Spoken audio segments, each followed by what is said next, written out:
पाकिस्तान से आपको अहम खबर दे रहे हैं कि डीपीओ डेरा गाजी खान अख्तर फारूक खान ने आज सुबह मुल्क दुश्मन अनासर की फायरिंग से जख्मी होने वाले पुलिस एहलकार मुख्तियार अहमद की तहसील हेडक्वार्टर अस्पताल तौसा में अयादत की।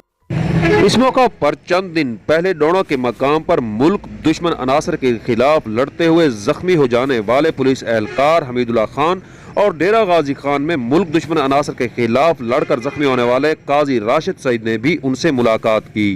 दोनों पुलिस एहलकारों का कहना था कि महकमा हमारे इलाज मुआवजे की सहूलियात के लिए फौरी तौर पर इक़दामात करे। हम गरीब लोग महंगा इलाज बर्दाश्त नहीं कर सकते। इस मौका पर डीपीओ ने उन्हें यकीन दिलाया कि इलाज मुआवजे के लिए तमाम तर सहूलियात मुहैया की जाएंगी। पुलिस मुकाबला हुआ, हमारी पुलिस मोबाइल पेट्रोलिंग मोबाइल ने जब सस्पेक्ट जान के रोका तो आगे से मुलजमों ने फायरिंग कर दी। हमारा जवान इंजर्ड हुआ, लेकिन इंजर्ड होने के बावजूद उसने ताक़ब किया, मुलजम को अरेस्ट कर लिया, वेपन रिकवर कर लिया। अभी मैं खुद इधर मौजूद हूँ, इंशाल्लाह बाकी मुलजम जो उसके साथी मुलजम थे उनको भी अरेस्ट कर देंगे। सर जी, वो अभी आप जख्मी कांस्टेबल से मिले, उनके बारे में थोड़ी जी, ये बिल्कुल हमारे ओवर द टाइम जो इंजर्ड कांस्टेबल हैं उनके मेडिकल ट्रीटमेंट के वाले से जितने भी एक्सपेंडिचर हैं वो इंशाल्लाह गवर्नमेंट ऑफ पंजाब उसको बियर करेगी।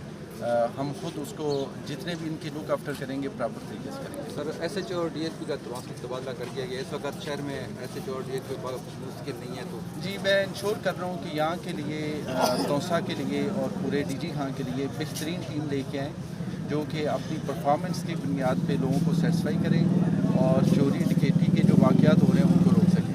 Thank you.